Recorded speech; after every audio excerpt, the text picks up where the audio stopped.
અત્યારે ભાજપ અને આમ આદમી પાર્ટીના ઉમેદવારો વચ્ચે કટોકટીનો જંગ ચાલે છે. કોઈ કહે છે કે પેરિસ જેવા રોડ બનાવી દેશો. અરે યાર, શું ગપ્પા મારો છો, શું ફેકમ ફેંકી કરો છો? કિસાન સંઘ અને હર્ષદ રીબડિયા નક્કી કરશે. રેનીશભાઈ, કિરીટભાઈને જીતાડવાના છે કે હરાવવાના છે? મને કોંગ્રેસના એક મોટા નેતાએ કીધું છે કે અમે આમ આદમી પાર્ટીના ઉમેદવાર માટે કામ કરવા માંડ્યા છીએ. સાહેબ, આ ચોંકાવનારી હકીકત છે કિશનભાઈ કે નીતિન રાણપરિયા ના ઓબીસી મતો ઉપર સારું પ્રભુત્વ છે ભેસાણ વિસ્તારમાં, એવી વાત આવે છે. તમે જે વાત કરી પેરિસના રોડની અને જે ભાજપના ઉમેદવારે જે આંસુ જે પાડ્યા, તો આ વિસ્તારના જનતાની હંમેશા માંગણી રહી છે કે અમારો વિસ્તાર છે વિકાસથી વંચિત વિસ્તાર છે, અમારા વિસ્તારના રોડ રસ્તાઓ ખૂબ નબળા છે. એક વસ્તુ કિશનભાઈ યાદ રાખો કે આ વખતેની જે ચૂંટણી છે ને એ ગુજરાતના રાજકારણમાં બહુ મોટી અસર કરવાની છે વિસાવદરની. તમને છે જો કિરીટભાઈ વિજેતા થશે ને તો જયેશભાઈ બહુ મોટા નેતા તરીકે સૌરાષ્ટ્રના કાઠિયાવાડના પાટીદાર નેતા તરીકે ઉપસી આવશે.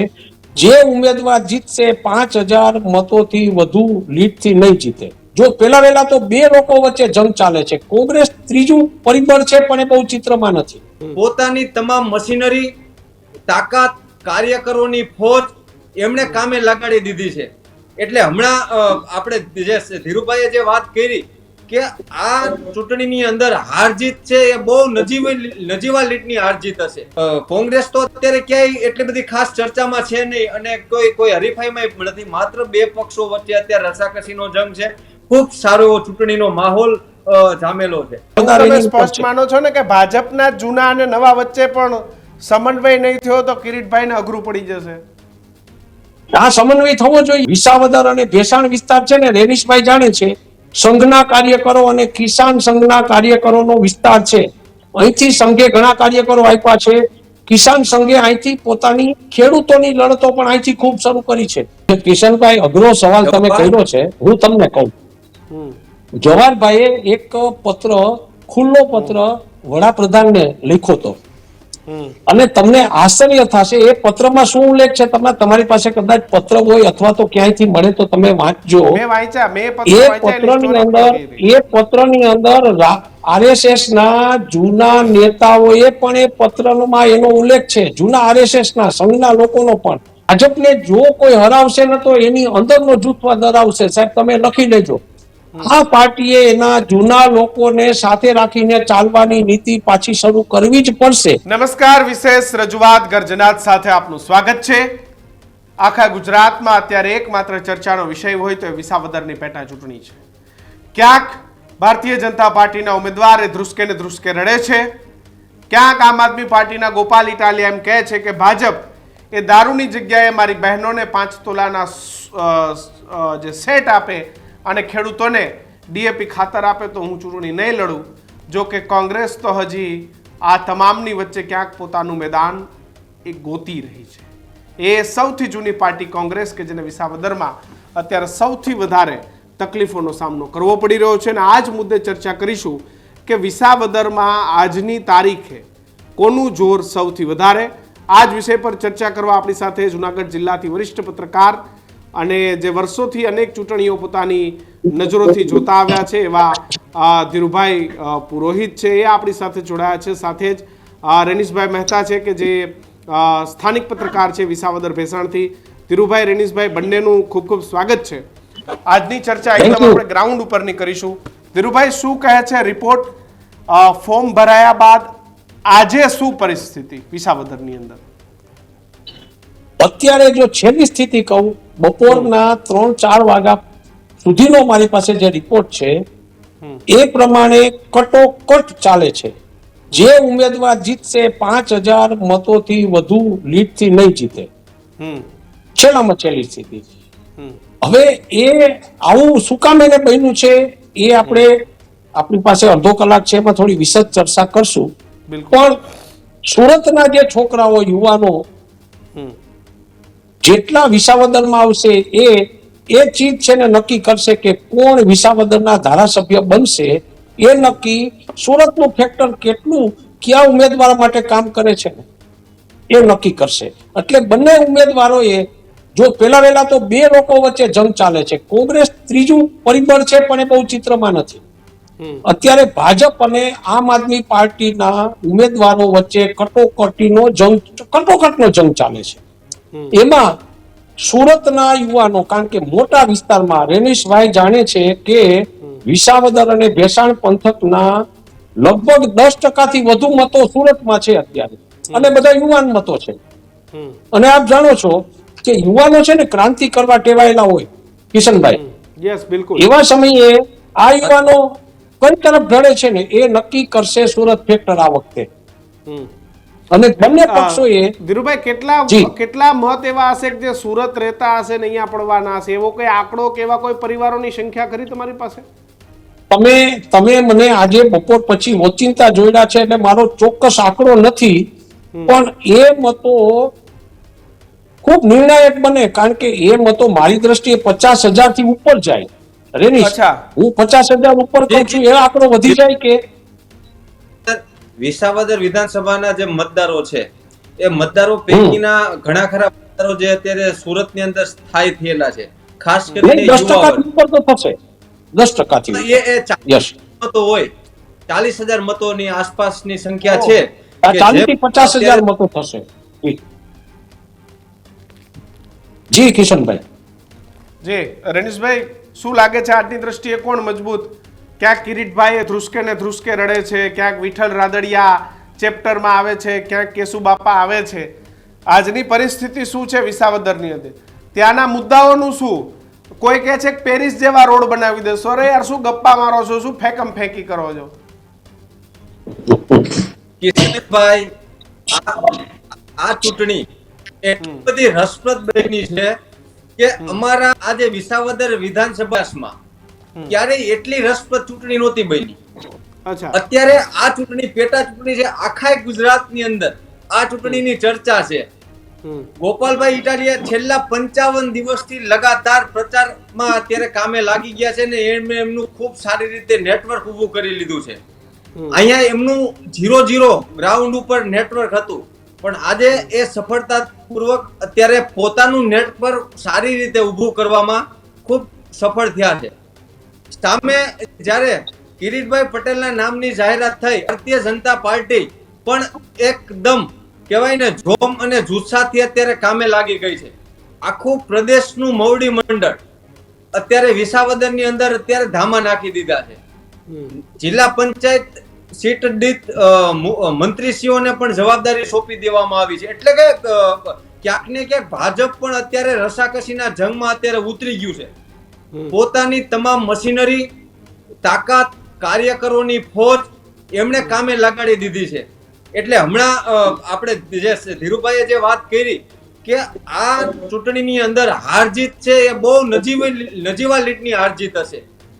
કારણ કે એટલી બધી રસાકસી આજે હું તમને કહું કે ભાજપના ઉમેદવારની જે ડિક્લેર થયા એને માત્ર 2-3-4 દિવસ જેવો સમય થયો છે. આમ છતાં પણ અત્યારે કશી જોવામાં મળે છે કિશનભાઈ. એટલી બધી અત્યારે તીવ્ર બે પક્ષો વચ્ચે. કોંગ્રેસ તો અત્યારે ક્યાંય એટલી બધી ખાસ ચર્ચામાં છે નહીં અને કોઈ હરીફાઈમાં નથી. માત્ર બે પક્ષો વચ્ચે અત્યારે રસાકસીનો જંગ છે. ખૂબ સારો એવો ચૂંટણીનો માહોલ જામેલો છે. તમે જે વાત કરી પેરિસના રોડની અને જે ભાજપના ઉમેદવારે જે આંસુ જે પાડ્યા, તો આ વિસ્તારના જનતાની હંમેશા માંગણી રહી છે કે અમારો વિસ્તાર છે વિકાસથી વંચિત વિસ્તાર છે. અમારા વિસ્તારના રોડ રસ્તાઓ ખૂબ નબળા છે. સરકારનું વલણ અમારા રસ્તાઓ પ્રત્યે ખૂબ કહેવાય ને કે નબળું રહ્યું છે. તો આક્ષેપ આ વિસ્તારની જનતાનો છે અને એ વાત પણ સાચી છે કે આ વિસ્તારના છેલ્લા 2022-25 છે રોડ રસ્તાઓની એટલી હદે ખરાબ છે તે પછી આપણે સ્વીકારવું પડે. ખૂબ ભયંકર સ્થિતિ ખરાબ છે. જ્યારે હર્ષદભાઈ રીબડિયા ધારાસભ્ય હતા ત્યારે હર્ષદભાઈ રીબડિયા ભલે વિપક્ષના ધારાસભ્ય હતા ભાઈ, આમ છતાં પણ હર્ષદભાઈ રીબડિયા આ વિસ્તારના રોડ અને રસ્તો બાબતે ખૂબ ગંભીર હતા. રોડ અને રસ્તાઓ એટલા બધા સારા હતા, એ પોતે એટલા બધા રોડ રસ્તાઓ મંજૂર કરાવી શકતા હતા. એ પણ મારે સ્વીકારવું પડે. વિપક્ષના ધારાસભ્ય પણ હર્ષદભાઈ રીબડિયા હતા અને એ જ્યારે હતા ત્યારે રોડ રસ્તા સારા હતા, પણ 2022 પછીની જે 2.5 વર્ષથી જે રોડ રસ્તાની જે હાલત થઈ છે બહુ ખરાબ હાલત છે. એટલે કે મતદારોની અંદર એક રોડ રસ્તાનો એક મોટો એક પ્રશ્ન ઉભો થયો છે, ભાજપની સામે પડકાર છે. એટલા માટે કિરીટભાઈ બોલ્યા કે તમે એક વખત મને તમે જાણી દો, હું તમારા રસ્તાઓ પેરિસ જેવા બનાવી દઈશ. અને હું કિશનભાઈ એક વાત મારે સ્વીકારવી પડે, હું ભાજપના ઉમેદવાર કિરીટભાઈ પટેલ છે તો એને જે કીધું છે એ રીતે જો ભારતીય જનતા પાર્ટીના ઉમેદવાર જો અહીંયા ચૂંટાય તો રસ્તાઓ પેરિસ જેવા બને પણ ખરા. એ હું તમને કહી દઉં. અમરેલીની જે જિલ્લો છે તો ત્યાં ભારતીય જનતા પાર્ટીના દરેક અત્યારે ધારાસભ્યો છે, તો અત્યારે ત્યાંના રોડ રસ્તાઓ તમે જો ખૂબ સારા રોડ રસ્તાઓ એટલે એ તો આપણે એવું ના કહી શકીએ પુરોહિતભાઈ, ખાલી એક વિસાવદર પાસે ધારાસભ્ય નતા, બાકી જિલ્લા પંચાયત ભાજપની, તાલુકા પંચાયત ભાજપની, સરકાર ભાજપની, સંસદ સભ્ય ભાજપના, તો રસ્તા તો બની જ શકવા જોઈએ ને. એમાં કોઈ કિરીટભાઈ ના આવવાથી થોડો કઈ એમાં પેરિસનો જાદુ થઈ જવાનો છે. અચ્છા, મને પૂછો છો કિશનભાઈ કે હું વાત કરું? આપને પૂછું છું. એક વસ્તુ કિશનભાઈ યાદ રાખો કે આ વખતેની જે ચૂંટણી છે ને એ ગુજરાતના રાજકારણમાં બહુ મોટી અસર કરવાની છે વિસાવદરની. તમને હું સમજાવું કઈ રીતે. ખોડલધામ ફેક્ટર ચાલે છે, ખોડલધામની અંદર બે નેતાઓ વચ્ચે જે સીટ યુદ્ધ ચાલે છે, અને ગઈકાલે એટલે આજે એક વિડીયો કિરીટભાઈનો બહુ ફરે છે કે તમારા દોસ્ત, તમારા પુત્ર, તમારા વિસ્તારના નેતા જયેશભાઈને તમારે કેબિનેટના મોટા મંત્રી બનાવવા છે. આ વિડીયો બહુ ફરે છે, આપ સમજી જાઓ. જયેશભાઈ એટલે કે વિઠ્ઠલભાઈ રાદડિયા એ સૌરાષ્ટ્રનું આજે પણ બહુ મોટું નામ છે. એ ભલે મૃત્યુ પામ્યા છતાંય વિઠ્ઠલભાઈ હજી લોકોમાં પડ્યા છે, અને વિઠ્ઠલભાઈને નામે મત લેવાના કિરીટભાઈએ શરૂ કર્યા, અને જયેશભાઈને પ્રભારી બનાવ્યા. ત્યારથી હું પીઠ પત્રકાર તરીકે સમજી ગયો કે પાટીદાર મતો હવે કઈ દિશામાં જાય છે તમે સમજો. બે ફેક્ટર અત્યારે, એક ફેક્ટર સરસ ચાલે છે ખોડલધામમાં, ધર્મ અને રાજકારણ બે વચ્ચે અત્યારે ખાઈ દેખાય છે. નરેશભાઈ અને જયેશભાઈ વચ્ચેનું યુદ્ધ બહુ જાણીતું છે, સીટ યુદ્ધ.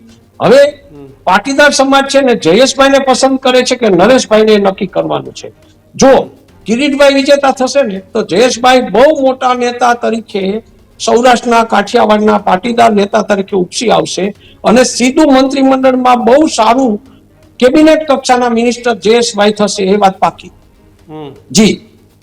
તો અત્યારે સાથે જયેશભાઈને કાપવામાં આવ્યા હતા. મિનિસ્ટર તો એક સમય હતા, ત્યાંની ચૂંટણી વગર કે ના વગર જયેશ રાદડિયા તો જયેશ રાદડિયા જ હતા પુરોહિતભાઈ. જી, તમારી વાત સાચી છે. પ્રદેશનું અથવા તો રાષ્ટ્રીય કક્ષાનું રાજકારણ અત્યારે ગુજરાતના નેતાઓનું પાણી માપી રહ્યું છે. વિસાવદરની ચૂંટણીના નામે કોણ કેટલા પાણીમાં છે ને, કયો માણસ. આજે હું એમ કહું કે ધીરુભાઈ નામના એક રાજકીય વ્યક્તિ જુનાગઢની અંદર જબર વર્ચસ્વ ધરાવે છે, પણ એ તો મતદાન થાય પછી ખબર પડે ને સાહેબ કિશનભાઈ. એટલે વિસાવદરની ચૂંટણીમાં ખોડલધામનું ફેક્ટર નહીં, ઓબીસી નું ફેક્ટર. કેટલા બધા નેતાઓ વચ્ચે જે અંદરો અંદર જૂથવાદ ચાલ્યો છે ને, એ જૂથવાદમાં કોણ નેતા તાકાત વાળો છે ને, પ્રદેશ કક્ષાએ, કાઠિયાવાડની કક્ષાએ અને જુનાગઢ કે સોરઠની કક્ષાએ, એ બધા જે બાબતો છે ને એનું પાણી મપાઈ જવાનું છે આ વખતે વિસાવદરની. અત્યારે ધીરુભાઈ કયા મુદ્દા કયા ભૂલાઈ ગયા છે? ખેડૂતોના, ડીએપી ખાતરના, એજ્યુકેશન, તમે કીધું કે પછાત વિસ્તાર, આ બધું ભૂલાઈ ગયું છે. ક્યાંક રડવાનું, ગોપાલ ઇટાલિયા પર આક્ષેપ ને કિરીટ પટેલ પર આક્ષેપ. તો જનતાએ પોતાના ઓરિજિનલ મુદ્દા ભૂલી ગઈ છે આ ચૂંટણીમાં. ભાઈ અમારે આ જોઈએ છે, તમારે જે કરવું એ કરો. ચોક્કસ. પણ તમે સમજો કે કેટલીક ચૂંટણીઓ પછી સાહેબ ગુજરાતનો, સોરઠનો કે અમારા જુનાગઢનો મતદાર છે ને સાહેબ, ક્યારેય પણ પોતાના પ્રશ્નો માટે જાગૃત નથી રહ્યો. જુનાગઢની ચૂંટણી માટે અમે લોકોએ જે પત્રકારોએ ઝુંબેશ હાથ ધર્યા પછી કેટલા બધા પ્રશ્નો માટે અમે ખૂબ કામગીરી કરી છે, પણ આપણો મતદાર જ્ઞાતિ જાતિથી માંડી અને ઘણા બધા ફેક્ટરો વચ્ચે વેચાયેલો છે. જ્ઞાતિ જાતિની ઉપર જઈને પોતપોતાના પ્રશ્નો માટે લડતો મતદાર એ આપણી બધાની કલ્પનાનો વિષય છે સાહેબ. જો એ હોત તો સારું હતું. વિસાવદરની ચૂંટણી જો પ્રશ્નો, જે નેતા પ્રશ્નો હલ કરી શકે એ માટે હોત ને, તો પણ તમને કહી દઉં કે વિસાવદરની ચૂંટણી અત્યારે જૂના કાર્યકરો વર્સિસ અત્યારના ચૂંટણી લડતા નેતાઓ વચ્ચે વેચાયેલી છે. એક નવો મુદ્દો છે. જૂના કાર્યકરો હર્ષદભાઈ રીપડિયાને અને સંઘના કાર્યકરોને કિરીટભાઈ કેટલું મહત્વ આપીને ઘરની બહાર કાઢે છે ને, એના ઉપર પણ ચૂંટણીનો મદાર છે સાહેબ. ચૂંટણીના પરિણામનો બહુ મોટું એવું મદાર તમે એની ઉપર સ્પષ્ટ છે. માનો છો ને કે ભાજપના જૂના અને નવા વચ્ચે પણ સમન્વય નહીં થયો તો કિરીટભાઈને અઘરું પડી જશે? આ સમન્વય થવો જોઈએ. હા એ થવો જોઈએ. સમય જો હું એ કહું છું કે હર્ષદ રીપડિયા 10,000 મતો નું વ્યક્તિગત માથું છે. હમ તમે સમજો 10,000 મતોનું માથું તો ગણવું જ પડે. હવે તમે હારજીત 5,000 મતથી કરો છો ત્યારે તમારે બીજી વાત, તમે હર્ષદ રીપડિયાને તમે ઉપેક્ષા નહીં કરી શકો. બીજી અગત્યની વાત તમને કહું, વિસાવદર અને ભેસાણ વિસ્તાર છે ને, રેનીશભાઈ જાણે છે, સંઘના કાર્યકરો અને કિસાન સંઘના કાર્યકરોનો વિસ્તાર છે. અહીંથી સંઘે ઘણા કાર્યકરો આપ્યા છે. કિસાન સંઘે અહીંથી પોતાની ખેડૂતોની લડતો પણ અહીંથી ખૂબ શરૂ કરી છે. જો કિરીટભાઈ કિસાન સંઘના કાર્યકરોને અને સંઘના કાર્યકરોને સાથે રાખશે તો કિરીટભાઈ વિજય તરફ જવાની શક્યતા વધી જાય. એટલે કિશનભાઈ સાંભળજો. આરએસએસ કિસાન સંઘ અને હર્ષદ રીબડિયા નક્કી કરશે રેનીશભાઈ આ કે નક્કી કિરીટભાઈને કરશે. જીતાડવાના છે કે હરાવવાના છે. તમને એક બતાવું, તમે એક વિડીયો જોયો હશે, મુખ્યમંત્રી આવ્યા અને કિરીટભાઈ ફોર્મ ભર્યા પછી મુખ્યમંત્રીની પાસે કનુભાઈ ભાલાડા બેઠા હતા.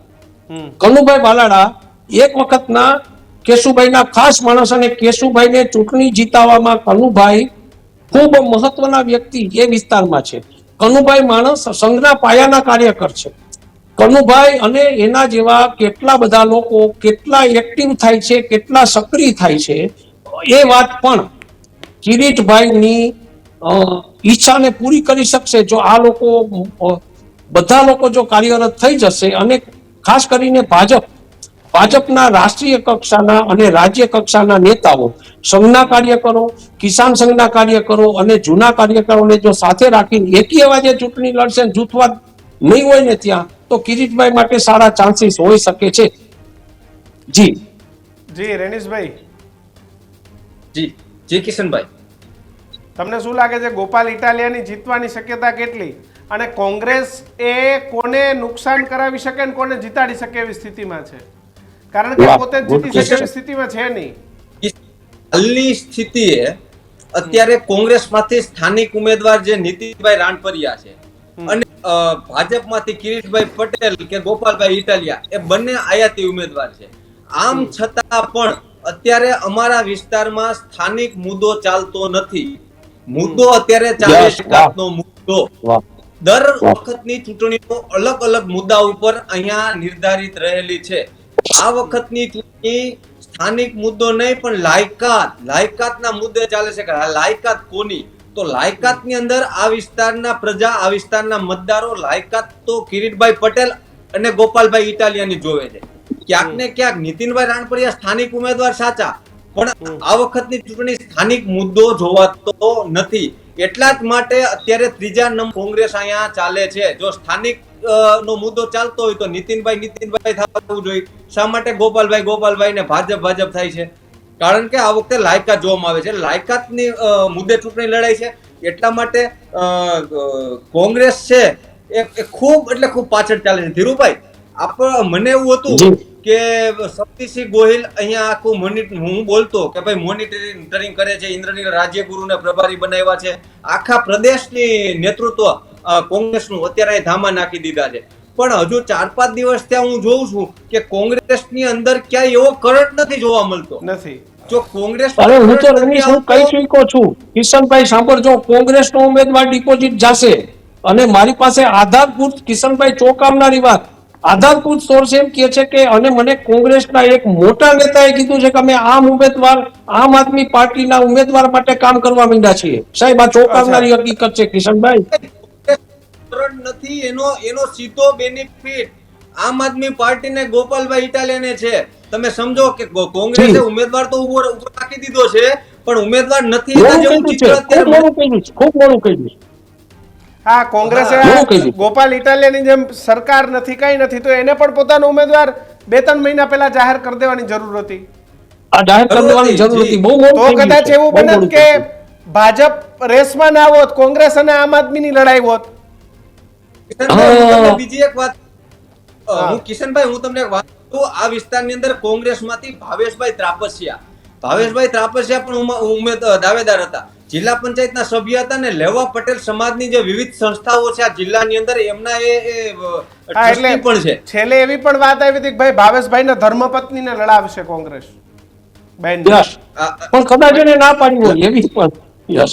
એક પરિવારે ચૂંટણી લડવા માટેની ના પાડી દીધી છે કે ભાઈ મારે ચૂંટણી લડવી નથી કે કોઈ પણ કારણ હોય, પણ ટિકિટ મળી છે નીતિનભાઈને. જો ભાવેશભાઈને ટિકિટ મળી હોત તો અત્યારે ચિત્ર કંઈક અલગ જ હોત અને કોંગ્રેસની અંદર જે અત્યારે કરંટ આખો ઉભો થઈ ગયો હોત. એવી તાકાત ભાવેશ ત્રાપસિયાની પણ છે. ભાવેશભાઈ ત્રાપસિયા એ તાલુકા પંચાયતના પ્રમુખ, એમના ધર્મપત્ની રહી ગયા છે.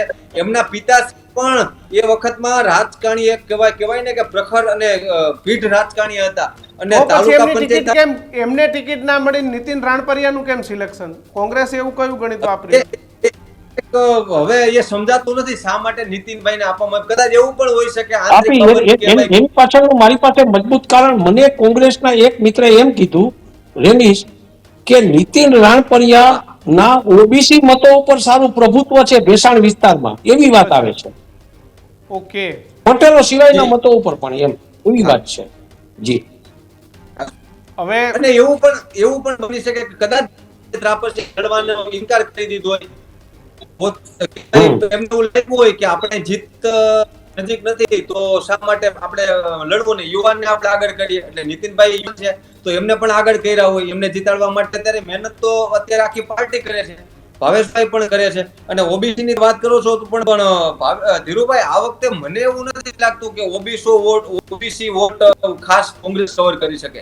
કારણ કે આ વિસ્તારના મતદારો છે ને એ આમ આદમી પાર્ટી ખૂબ ઢળી ગયા છે, સારી રીતે ઢળી ગયા છે. અકલ્પનીય અત્યારે આમ આદમી પાર્ટી બાજુ કોંગ્રેસના મતદારોનો ઢળાવ છે.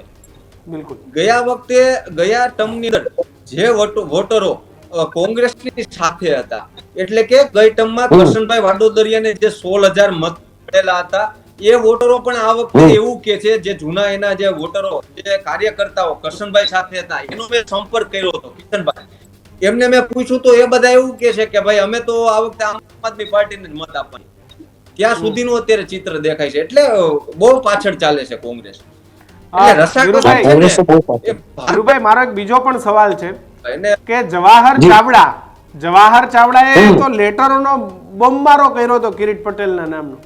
જવાહરભાઈ શું કરશે? એમનું પણ ત્યાં કઈ નહીં તોય સારું એવું વ્યક્તિ તરીકે વજન હશે જ. આહિર સમાજમાંથી આવે, જિલ્લામાંથી છે, પિથલજીભાઈના દીકરા છે, પોતે પણ મિનિસ્ટર રહી ચૂક્યા છે. તો જવાહરભાઈ બહાર આવશે કિરીટભાઈને જીતાડવા એવું લાગે છે કે નહીં? એ બહાર નહીં આવે? કિશનભાઈ, અઘરો સવાલ તમે કર્યો છે. હું તમને કહું, જવાહરભાઈએ એક પત્ર, ખુલ્લો પત્ર વડાપ્રધાનને લખ્યો હતો અને તમને આશ્ચર્ય થશે એ પત્રમાં શું ઉલ્લેખ છે. તમારી પાસે કદાચ પત્ર હોય અથવા તો ક્યાંયથી મળે તો તમે વાંચજો. મેં વાંચ્યા, મેં એ પત્ર વાંચ્યા. પત્રની અંદર આરએસએસ ના જૂના નેતાઓએ પણ એ પત્રમાં એનો ઉલ્લેખ છે, જૂના આરએસએસ ના સંઘના લોકોનો પણ, કે આ લોકો પણ આમ કહે છે. એવી સ્થિતિ વચ્ચે પાછો એ પત્ર વાયરલ થયો છે. સોરઠના રાજકારણમાં એ પત્ર અત્યારે સારી એવી ચર્ચા જગાવી છે. હવે આ પત્ર અને જવાહરભાઈનો આ પત્ર ઓબીસી ના કેટલા મતો ઉપર અસર કરે છે અથવા તો ઓબીસી સિવાયના? કારણ કે તમે વિચારો કે જવાહરભાઈ એક મજબૂત નેતા છે. વજન પટેલોમાં પણ છે, એ સામાજિક હા, રીતે છે, પટેલ સમાજ એનું સાથે જોડાયેલા છે અને એમના દીકરા બંને. જવાહરભાઈનું જો તમે માણાવદરની વાત કરો તો માણાવદરની રાજનીતિમાં જવાહરભાઈની સાથે હું ઘણીવાર પ્રચારમાં ગયો છું ભૂતકાળમાં, ચૂંટણીઓમાં. આ માણસ છે ને રાજકીય બાબતના અઠોક વ્યક્તિ છે જવાહર ચાવડા. એ કોઈ એક જ્ઞાતિના નેતા નથી, પણ જવાહરભાઈએ એક જ ભાણામાં, આપણે કાઠિયાવાડમાં એમ કહેવાય, એક ભાણાની અંદર બે જ્ઞાતિના લોકોને જે જમાડી શકે એ નેતા સાચો નેતા કહેવાય કાઠિયાવાડમાં. આ માણસે માણાવદરની અંદર એ રાજનીતિ કરીને ગામડાના ચોરા ઉપર જુદા જુદા જ્ઞાતિના લોકોની સાથે વચ્ચે બેસીને ચા પીધી છે. એટલે જવાહર ચાવડાની વાતને સૌરાષ્ટ્રના રાજકારણમાં અવગણી શકાય નહીં. બિલકુલ. તમે સમજો કે અત્યારે ભાજપ છે ને જે નવી નેતાગીરીને સાથ આપે છે અને જૂના નેતાઓની અવગણનાની દિશા તરફ જતો જાય છે ને એને કારણે ભાજપના મતોને ખૂબ નુકસાન થઈ ગયું છે. એ વાત તો મારે તમારી સ્વીકારવી જ પડશે. એમાં તમે સમજો કે આજે તમે જયેશભાઈની વાત એ કરો છો થયું ને, કારણ કે તો જો તમે હર્ષદ રીબડિયાને લઈ આવ્યા એટલે જૂના ભાજપી જી. નારાજ થયા, તમે ભૂપત ભાયાણીને લઈ આવ્યા જૂના ભાજપી નારાજ થયા. જી, એટલે આ વખતે તમે તમારે ભૂપતભાઈની વાત કરો, તમે સમજો. બંને બિન મૂળ ભાજપીને છોડીને તમારે કિરીટ પટેલ મૂળ ભાજપીની ટિકિટ આપવી પડી. હા, તમે સમજો કે ઈ તો જૂથવાદ આવ્યો. તમે સમજો કે જૂથવાદ ક્યાં થયો છે? જૂના વર્સિસ નવા થયા છે. તમે અત્યારે ભાજપની સ્થિતિ થોડી, ભાજપને જો કોઈ હરાવશે ને તો એની અંદરનો જૂથવાદ હરાવશે. સાહેબ તમે લખી લેજો. આ પાર્ટીએ એના જૂના લોકોને સાથે રાખીને ચાલવાની નીતિ પાછી શરૂ કરવી જ પડશે. એટલે તો કદાચ અમે કહીએ છીએ સાહેબ, હું ને રેનીશભાઈ અમે જુનાગઢના સોરઠના વર્ષો જૂનું પત્રકારત્વથી અમે પરિચિત છીએ, જુનાગઢના રાજકારણથી, કે સાહેબ વિસાવદરની ચૂંટણી છે ને સાહેબ કાં તો કોકને રાજકારણમાં ટોચના સ્થાને બેસાડશે અને કાં કેટલાય બધાના રાજકારણ ઉપર પ્રશ્નાર્થ મૂકી દેશે વિસાવદરની ચૂંટણીનું પરિણામ. જો તમે જૂના લોકોને સાથે લઈને ચાલશો તો પરિણામ આવશે. જો તમે એમ સમજો કે અમે જ મહાન અથવા તો અમે લોકો જ અમારી રીતે, ભાજપનું કમળ ક્યારેય પણ વિસાવદર ભેસાણમાં ચાલ્યું નથી. ત્યાં વ્યક્તિવાદ જૂથવાદ ચાલ્યો છે. બિલકુલ સાહેબ આ તમને કહું છું. બિલકુલ. થોડા રેનીશભાઈ, કિશનભાઈ. આપની છેલ્લી પ્રતિક્રિયા પછી આપણે ચર્ચાને વિરામ તરફ લઈ જાય ને ફરી આપણે હવે રોજ ચર્ચા રોજ ડે બાય ડે રિપોર્ટ લેતા રહીશું આપની પાસે. રેનીશભાઈ. જી હમણાં Thank થોડા you. દિવસ પહેલા જ્યારે જી વિસાવદર વિધાનસભાની જે ચૂંટણી આવતી હતી એ અગાઉ ભાજપના એક વડીલ કાર્યકર્તા સન્માન સમારંભનું આયોજન કર્યું હતું ધીરુભાઈ ખડિયા. જી એટલે તમે જે કહો છો કે જૂના કાર્યકર્તાઓને જો એને કામે લગાડશે ને ભાજપ તો જ ભાજપને ફાયદો છે. એ ભાજપે આવી અખત્યાર કરી છે અને આ વિસાવદર વિધાનસભાના જે જૂના જે પીઢ કાર્યકર્તાઓ હતા એ બધાને અત્યારે બોલાવવામાં આ કાર્યક્રમમાં અને બધાનું સન્માન કરવામાં આવ્યું હતું ને અત્યારે બધાને કામે લગાડી દીધા છે. એ આ તમે કહો છો કે જૂનાઓ જે છે જે કેવાય એટા ગાડા વાળે એમ અત્યારે જે મોટી ઉંમરના જે કાર્યકર્તાઓ હતા કે જે અત્યારે 65, 70 ને 72 વર્ષે પહોંચેલા છે એમને પણ અત્યારે ભાજપે કામે લગાડી દીધા છે. બિલકુલ. રેનીશભાઈ, ધીરુભાઈ, આ બંને સચોટ રિપોર્ટ આપ્યો બદલ આભાર. મળતા રહીશું અને રોજ ચર્ચા કરતા રહીશું. આ બંને મિત્રોનો અત્યારે જોડા બદલ ખૂબ ખૂબ આભાર. Thank you. થેન્ક યુ નમસ્કાર. કિશનભાઈ. તો હર્ષદ રીબડિયા, સંઘ, ભાજપના જૂના આગેવાનો, કિસાન સંઘ, આ તમામ લોકો નક્કી કરશે કે કિરીટ પટેલને જીતાડવાના છે કે હરાવવાના. પરંતુ અત્યારના તબક્કે કિરીટ પટેલ અને ગોપાલ ઇટાલિયા વચ્ચે મજબૂત ટક્કર છે. જોકે સુરતના 40,000 મતદારો પણ ખૂબ નિર્ણાયક છે. પણ અત્યારની પરિસ્થિતિએ કોંગ્રેસ એ મેદાનમાં હાલ ક્યાંય જો દેખાતી નથી એવો પત્રકારોનો રિપોર્ટ છે. તમારું શું માનવું છે એ ખાસ કમેન્ટ બોક્સમાં લખજો. જોતા રહેજો ન્યૂઝરૂમ. નમસ્કાર.